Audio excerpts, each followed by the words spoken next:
5 دفعہ قرآن میں یہ مضمون آیا ہے، 5 دفعہ، لیکن الفاظ بدل بدل کر آیا ہے۔ 5 جگہ یہ بات واضح ہوتی ہے کہ تمام نوع انسانی کے لیے بھیجے گئے، واحد رسول اللہ کے، جیسے واحد رسول اللہ کے وہ ہیں جنہوں نے دین حق کو بالفعل غالب کیا، فرد واحد سے دعوت کا آغاز کیا۔ پہلے دن 4 ایمان لائے، زوجہ محترمہ خدیجہ الکبریٰ رضی اللہ تعالی عنہا، یار غار ابو بکر صدیق رضی اللہ تعالی عنہ، چچا زاد بھائی جو زیر تربیت ہیں، زیر پرورش ہیں، حضرت علی رضی اللہ تعالی عنہ، غلام جنہیں آزاد کر کے بیٹا بنایا ہوا ہے، زید ابن حارثہ، زید ابن محمد کہلاتے ہیں۔ 1 جمع 4 5 ہوئے، 10 برس میں بمشکل 125 ہوئے، لیکن اس کے بعد وہی جو گلیوں کی تبلیغ کر رہا تھا، جو گھر گھر پر جا کر دستک دے رہا تھا دعوت و تبلیغ کے لیے، وہی پھر بدر اور حنین میں فوجوں کی سپہ سالاری کا ذمہ دار بھی ہے، اور وہی جو سن 8 ہجری میں 10 رمضان المبارک کو فاتح کی حیثیت سے مکے میں داخل ہوا ہے، اور اگلے 2 سالوں کے اندر اندر پورے جزیرہ نما عرب پر اللہ کا دین غالب ہو گیا۔ جاء الحق وزهق الباطل ان الباطل كان زهوقا اذا جاء نصر الله والفتح ورأيت الناس يدخلون في دين الله افواجا۔ اللہ کا دین کا غلبہ یہ ہے، اس کی کوئی اور مثال نہیں ہے سوائے محمد الرسول اللہ کے۔ نہ حضرت ابراہیم کی زندگی میں، نہ حضرت عیسیٰ کی زندگی میں، نہ حضرت موسیٰ کی زندگی میں، نہ حضرت نوح کی زندگی میں۔ اولو العزم من الرسل تو یہی شمار ہوتے ہیں، زیادہ سے زیادہ 2 اور شریک کر لیجئے، حضرت ہود اور حضرت صالح۔ اولو العزم من الرسل تو حقیقت میں 5 ہی ہیں، نوح پہلے، محمد آخری صلی اللہ علیہ وسلم، درمیان میں ابراہیم، موسیٰ، عیسیٰ۔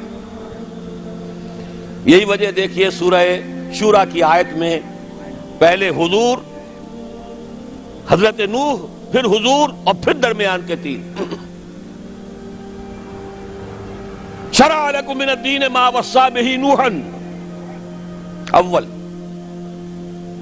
والذی اوحینا الیک محمد رسول اللہ آخرا وما وصینا بہ ابراہیم و موسیٰ و عیسیٰ، 3 درمیان میں ہے، 5 اولو العزم من الرسل۔ کیا کسی کے ہاتھوں، کسی اور کے ہاتھوں محمد الرسول اللہ صلی اللہ علیہ وسلم کی طرح دین کے غلبے کا فی الواقع دنیا میں ظہور ہوا؟ اسی طرح نوٹ کیجئے، کوئی رسول نہیں جو پوری نوع انسانی کے لیے بھیجا گیا ہو۔ میں یہاں 5 اسلوب بیان نہیں کر سکتا، لیکن ایک آیت تو شاید سب کو یاد ہوگی، وَمَا أَرْسَلْنَاكَ إِلَّا كَافَّةً لِلنَّاسِ بَشِيرًا وَنَذِيرًا۔ اے نبی، ہم نے نہیں بھیجا ہے آپ کو مگر تمام انسانوں کے لیے بشیر اور نذیر بنا کر۔ وَمَا أَرْسَلْنَاكَ إِلَّا رَحْمَةً لِلْعَالَمِينَ قُلْ يَا أَيُّهَا النَّاسُ إِنِّي رَسُولُ اللَّهِ إِلَيْكُمْ جَمِيعًا۔ 5 اسلوب ہیں، لیکن سب سے نمایاں، سب سے واضح، وَمَا أَرْسَلْنَاكَ إِلَّا كَافَّةً لِلنَّاسِ بَشِيرًا وَنَذِيرًا۔ نوٹ کیجئے، اگر مقصد بعثت محمدی غلبہ دین ہے اور بھیجا گیا محمد کو پورے عالم انسانیت کے لیے،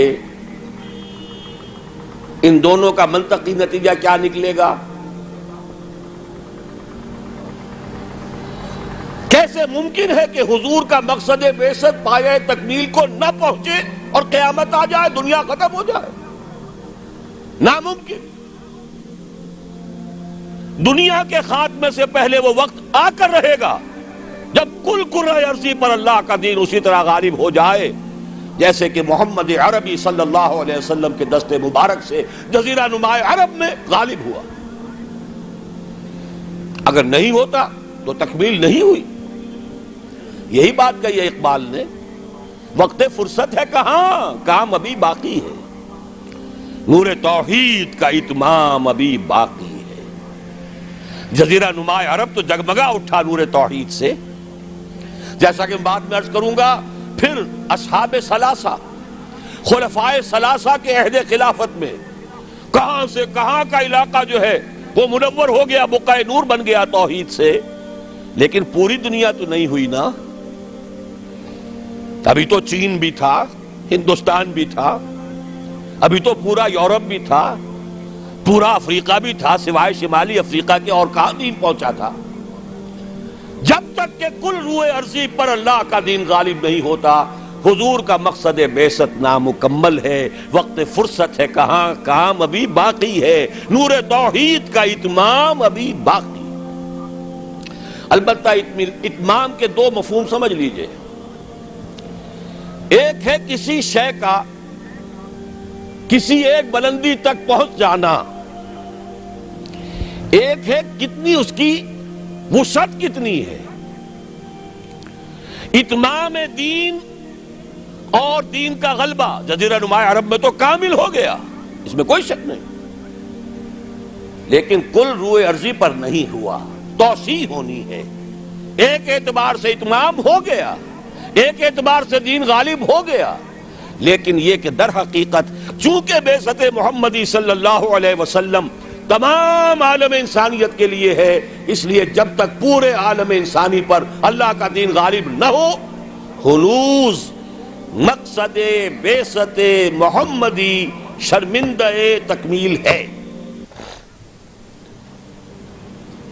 لیکن جان لیجئے ہو کر رہے گا۔ اب اس کی جو خبریں دی ہیں، سب سے پہلے تو جیسا کہ ان آیات کے حوالے سے میں نے عرض کیا تھا، دو آیتیں میں نے اس وقت تک بیان کی ہیں، دو اگلی آیات ذرا سرسری طور پر سمجھ لیجئے ورنہ وقت بہت زیادہ لگ جائے گا۔ اے مسلمانوں، یہ تو ہمارا فیصلہ ہے، ہم اپنے دین کا اتمام کریں گے، ہم نے اپنے نبی کو بھیجا ہی دین کے غلبے کے لیے، غلبہ دین ہوگا، لیکن تمہارے ایمان کا کچھ تقاضا ہے۔ اگر تم چاہتے ہو آخرت کے عذاب سے بچنا، اگر تم چاہتے ہو جنت کا داخلہ، تو تمہیں ایک کاروبار کرنا پڑے گا۔ یا ایھا الذین آمنوا هل ادلکم علی تجارۃ تنجیکم من عذاب علیم تؤمنون باللہ ورسولہ وتجاہدون فی سبیل اللہ باموالکم وانفسکم۔ ایمان رکھو جیسا کہ ایمان کا حق ہے، اور جہاد کرو اللہ کی راہ میں، کھپا دو اس میں اپنی جانیں بھی اور اپنے مال بھی۔ یہ تقاضا ہے اہل ایمان سے۔ مشیت اذنی ہے، بعثت مقصد محمدی اپنی جگہ ہے صلی اللہ علیہ وسلم، لیکن جانیں کھپائیں صحابہ نے، سختیاں جھیلی صحابہ نے، قربانیاں دی حضور نے بھی اور صحابہ نے بھی۔ محمد الرسول اللہ والذین معہ، یہ الفاظ کہاں آئے ہیں؟ سورہ فتح کی اس آیت کے بعد، هو الذی ارسل رسولہ بالہدی ودین الحق لیظہرہ علی الدین کلہ وکفی باللہ شہیدا محمد الرسول اللہ والذین معہ اشداء علی الکفار رحماء بینہم الی آخر الآیہ۔ البتہ اس کے بعد فرمایا مسلمانوں، چونکہ یہ سورت نازل ہوئی ہے غزوہ احزاب کے بعد، سورہ صف، مسلمانوں ہم نے تمہیں ٹھوک بجا کر دیکھ لیا، تم نے ایمان اور جہاد کے تقاضے پورے کر دیے، تم نے اپنے ایمان کی صداقت کا وافر ثبوت فراہم کر دیا، لہذا آپ خوشخبری سنو۔ یہ خوشخبری کب دی جا رہی ہے؟ جبکہ محمد الرسول اللہ کو 18 برس ہو چکے ہیں کام کرتے ہیں، جبکہ صحابہ پر سختی اپنے عروج کو پہنچ چکی ہے غزوہ احزاب میں۔ فرمایا اگر تم اس راستے پر گامزن رہو گے تو اخروی وعدے بھی ہیں، مغفرت بھی ہے، نجات بھی ہے، جنتیں بھی ہیں، بڑے اعلیٰ گھر بھی ہیں، وَأُخْرَىٰ تُحِبُّونَهَا نَصْرٌ مِّنَ اللَّهِ وَفَتْحٌ قَرِیب۔ اور ایک اور بات سن لو جو تمہیں بہت پسند ہوگی، اللہ کی مدد آیا چاہتی ہے اور فتح جو ہے تمہاری قدم بوسی کرنا چاہتی ہے۔ یہی وجہ ہے کہ غزوہ احزاب کے بعد حضور نے فرما دیا تھا صلی اللہ علیہ وسلم، لَن يَغْزُوكُمْ قُرَيْشٌ بَعْدَ عَامِكُمْ هَٰذَا، وَلَكِنَّكُمْ تَغْزُونَهُمْ. مسلمانوں، قریش میں اب جان نہیں ہے، وہ دوبارہ کبھی تم پر چڑھائی کر کے نہیں آ سکیں گے. بس ختم. یہ آخری مرحلہ تھا. جیسے حضور کے اوپر جو شدائد اور جو سختیاں تھیں، اس کا کلائمیکس یوم طائف ہے، اسی طرح صحابہ کرام پر من حیث الجماعت امتحان کے بعد امتحان، امتحان کے بعد امتحان.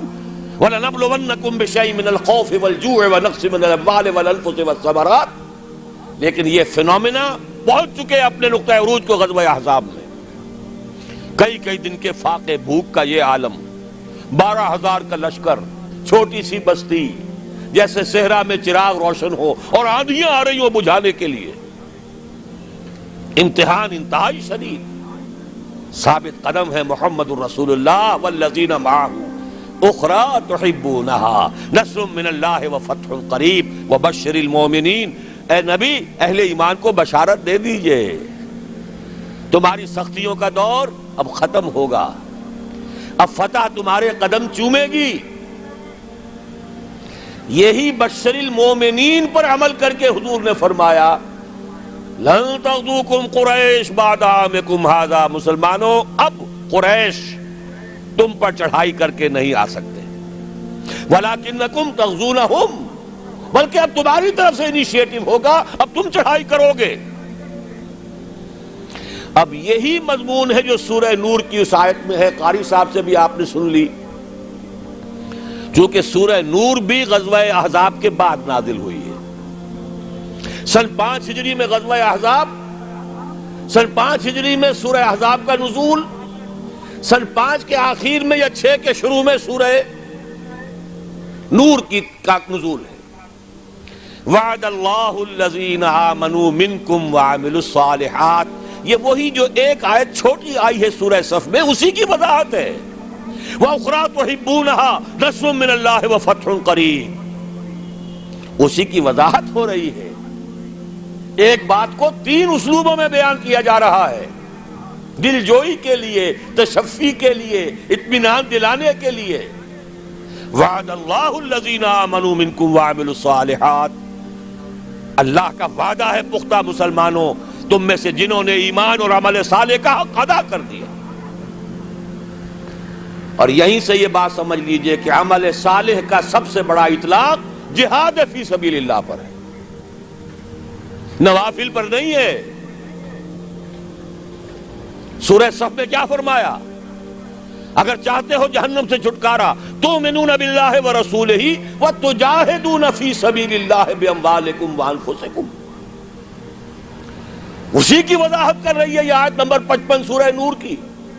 وعد اللہ الذین آمنوا منکم وعملوا الصالحات. تو عمل صالح سے مراد کیا ہے؟ تقابل کیجئے، القرآن یفسر بعضہ بعضا، مراد ہے جہاد فی سبیل اللہ. اے مسلمانوں، تم نے ایمان اور جہاد کا جو حق ادا کر دیا. اب 3 وعدے ہیں ہمارے.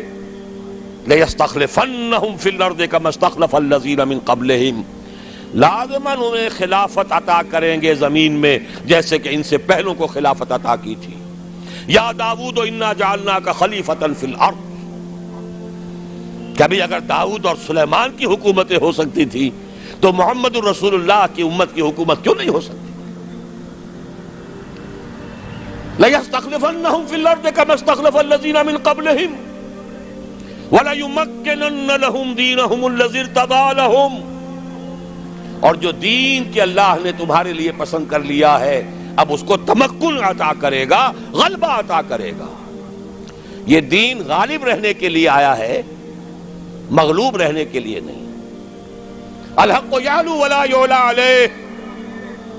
حق کو حق پہنچتا ہے کہ سر بلند ہو، نہ یہ کہ پامال کر دیا جائے. تیسرا وعدہ وَلَيُبَدِّلَنَّهُمْ مِنْ بَعْدِ خَوْفِهِمْ أَمْنًا.